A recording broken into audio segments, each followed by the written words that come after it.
मोदी सरकार की बात करें तो लगातार ईडी का डर बैठा करके कांग्रेस को घर बैठाने का काम कर रही है, प्रेशर दिया जा रहा है। हमें इस समय विपिन शर्मा जी के जो पूर्व विधायक रोहतास नगर से रहे, उनको आज सोनिया गांधी जी के पास बुलाया था, जाना था सबको, लेकिन हाउस अरेस्ट कर लिया गया। पूरे कांग्रेस की टीम यहाँ पर मौजूद है, ब्लॉक अध्यक्ष से लेकर के कार्यकर्ता। विपिन जी क्या कहना चाहेंगे, हाउस अरेस्ट कर लिया गया है? देखिए, ये मोदी जी की तानाशाही है कि हमारे अध्यक्ष सोनिया गांधी जी और राहुल गांधी जी को लगातार ईडी पूछताछ के लिए बुला रही है, वो जा रहे हैं जी।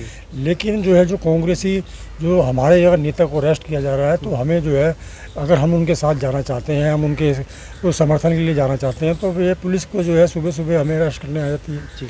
ये मोदी सरकार की बिल्कुल तानाशाही है।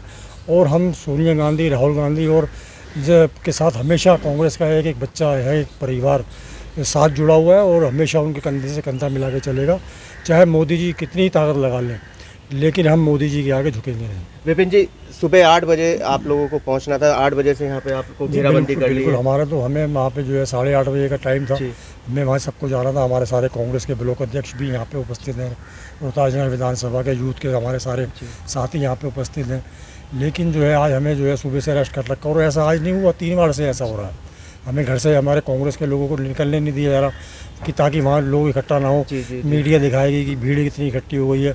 मोदी चाहते हैं कि खाली मैं बना रहा हूँ और बाकी जो है, ये जितना भी विपक्ष है, जितनी कांग्रेस पार्टी है, सब बिगड़ जाए। लेकिन ऐसा नहीं होता। ये हिंदुस्तान एक लोकतंत्र का देश है, यहाँ पे सबको अपनी बात कहने का, हम कोई लड़ाई झगड़ा थोड़ी कर रहे हैं। बिल्कुल ठीक बात है। हम वहाँ पे कोई तोड़फोड़ थोड़ी करने जा रहे हैं, हम तो एक अपनी भावना व्यक्त करने जा रहे हैं। और ये हमें हाउस अरेस्ट कर रहे हैं, हमें घर से बाहर निकलने दे। विपिन जी, सरकार कांग्रेस की भी रही, क्या आप लोगों ने इतना अत्याचार करा? नहीं, हमने तो कभी ऐसे लोकतंत्र की हत्या नहीं करी। बीजेपी हमेशा महंगाई होती थी, कोई बात होती थी, हमेशा प्रोटेस्ट करती थी, सड़क पे आते थे। तो ये सबका अधिकार है, क्योंकि सड़क पे आओ, अपनी बात कहो, लोकतंत्र है। लेकिन ये तो जो है, हम लोगों को हाउस अरेस्ट करना, हमें घर से बाहर ना निकलने देना, तो ये तो जो है हिटलर शाही हो गई। और ये तो जो है, जिस तरह से जो है अंग्रेज हमारे देश में राज किया करते थे कि घरों में बंद कर देते थे, मारते थे, पीटते थे, जेलों में बंद होते थे, तो वो आज हाल हो रहा है दिल्ली। विपिन जी, क्या माना जाए, वर्तमान सरकार बौखला चुकी है कांग्रेस से? बिल्कुल बौखला चुकी है। महंगाई दर देखो क्या पहुँच रही है, भ्रष्टाचार कहाँ नहीं हो रहा। ये बेरोजगारी के मुद्दे पे आए थे, भ्रष्टाचार के मुद्दे पे आए थे, काले धन के मुद्दे पे आए थे, तो आज जो है महंगाई के मुद्दे पे आए थे। लेकिन जो है, आज देखो सारी चीज़ें जो है वहीं की वहीं बरकरार और उससे 10 गुना बढ़ गई हैं। बिल्कुल ठीक। तो ये जो है, सब लोग देख रहे हैं, जनता देख रही है। संजय वर्मा जी, आप क्या कहना चाहेंगे, इस तरीके से हाउस अरेस्ट करना, क्या कांग्रेस का कार्यकर्ता डर गया है या डरेगा? नहीं, बिल्कुल नहीं डरा है, ना डरेगा। आगे जो हमें सोनिया गांधी जी का साथ देना है, हम तो उस हिसाब से जाएंगे, उसमें कोई बात नहीं है, डरने की कोई बात ही नहीं है। ना हम पहले डरे थे, ना आज डरेंगे। आंदोलन में नहीं डरे थे पहले, जब इसमें जो है हमने वो किया था, प्रोटेस्ट किया था। हाँ, प्रोटेस्ट किया था, जब नहीं डरे। हाउस अरेस्ट कर लिया था हमारे को, उसके बावजूद भी जो है हम निकल के प्रदर्शन करा। अभी भी हमने परसों भी प्रदर्शन करा। तो सब चीज़ें हैं कि मतलब ये रेगुलर में चलेगी। अगर होगा तो जेल आंदोलन करेंगे जी, हम जेल भरने का भी काम जी। हाँ जी, बिल्कुल। मयंक जी, क्या कहना चाहेंगे इस हाउस अरेस्ट को लेकर के? देखिए, सबसे पहली बात मैं बता दूं कि हम कांग्रेस पार्टी के कार्यकर्ता हैं, तो जब नहीं डरे थे गोरों से, तो क्या डरेंगे चोरों से? तो चोर हम नहीं हैं, चोर ये लोग हैं। और जिस प्रकार से मोदी सरकार अपनी तानाशाही नीतियों को पूरे हिंदुस्तान क्या वर्ल्ड में फेमस होती जा रही है, आज हिंदुस्तान वर्ल्ड फेम के अंदर नीचे पायदान पे खिसकता जा रहा है। हमारी जीडीपी लगातार गिरती जा रही है। रुपया इस तरह से बुरा हाल है उसका गिरने का कि मुझे लगता है शायद जो रुपया गिरा होता है, वो बोला गया था वो सरकार सबसे ज़्यादा गिरी हुई होती है। तो गिरी हुई सरकार आज की रेट में अगर मानी जाए तो मोदी सरकार है और कोई नहीं है। रही बात हाउस अरेस्ट की, तो आदरणीय विपिन शर्मा जी को आज जाने से रोका गया, तो इसके लिए हम बिल्कुल इस बात का विरोध करते हैं। हाँ, परंतु ये कि हम दिल्ली पुलिस का इस बारे में मैं बोलना चाहूँगा कि अगर दिल्ली पुलिस को काम ये दिया गया है, उनकी भी बेचारों की अपनी ड्यूटी है, वो अपनी ड्यूटी निभा रहे हैं। तो मैं ये नहीं बोलूँगा कि दिल्ली पुलिस मुर्दाबाद, मैं ज़रूर बोलूँगा नरेंद्र मोदी मुर्दाबाद। कौशिक जी, क्या यही अच्छे दिन है?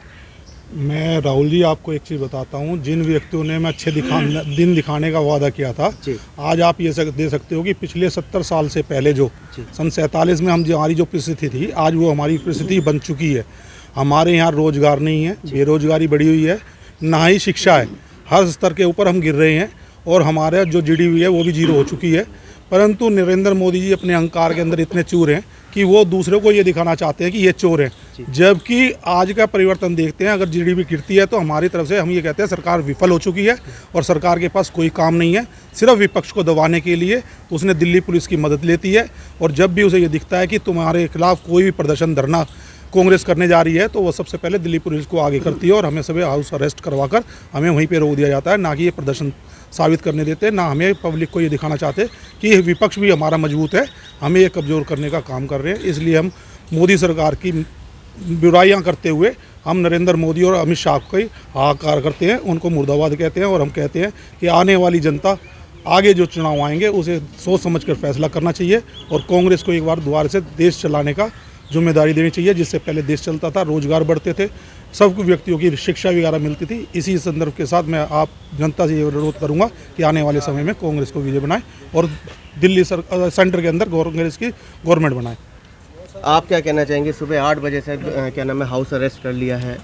हाँ, तो ये तानाशाही है इनकी, और ये जो है अपने सारी जो कमजोरी इनकी है वे सारी भ्रष्टाचार, महंगाई और बेरोजगारी, ये सारी छुपाने के लिए सब कुछ ये कर रहे हैं और कांग्रेस को डाउन करने के लिए कर रहे हैं। तो हम तो यही कहेंगे कि अगर ये इस तरह से चलता रहा तो ये अपने आप ही गिर जाएंगे, अपने आप गिर जाएंगे। सुभाष चौहान साहब, आप क्या कहना चाहेंगे इस तरीके की जो तानाशाही देखने को मिल रही है? देश कहाँ था और कहाँ पहुँच गया ये तो सभी आपके सामने, कोई बताने की जरूरत ही नहीं है। आज महंगाई, भ्रष्टाचार को छुपाने के लिए ये ईडी का इस्तेमाल, सीबीआई का इस्तेमाल करी जा रही है, जबकि ईडी और सीबीआई का तो दूसरे काम है। जी। मगर ये मिसयूज करके लोगों को डरा के हाउस अरेस्ट की, पुलिस का डर दिखा दो, किसी का डर, उनकी तो नौकरी है बेचारों की, वो तो अपनी नौकरी पूरी कर रहे हैं। मगर इन बातों से ना कोई जनता हर समझती है, आज कोई बेवकूफ़ या अनपढ़ जनता नहीं है, तो वो सब समझ रही है कि क्या हो रहा है ये, और सब समझते जब वक्त आएगा 2024 में इसका जवाब देगी जनता।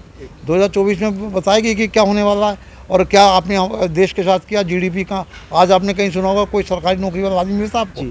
जो भर्ती है ही नहीं, सब ठेकेदारी प्रथा कर दो, सब में सब बेच दो, एयरपोर्ट बेच दो, रेलवे बेच दो, जल विभाग बेच दो, अब स्कूल बेचने की तैयारी हो रही है। तो आज तो कुछ है ही नहीं जी। तो सब जनता समझती है 2024 में इसका जवाब देगी, जो आज अत्याचार जो कांग्रेस के ऊपर कर रही है या पब्लिक सब समझती है। तो मतलब जनता अब केवल चुनाव का इंतजार कर रही है। चुनाव 2024 का इंतजार कर रही है। उम्मीद पूरी है कि कांग्रेस आएगी। बिल्कुल आएगी भाई, जब आएगी। आप देखो प्रदर्शन में जाके देखो, इतनी शक्ति के बाद भी कितने आदमी वहाँ इकट्ठे होते हैं।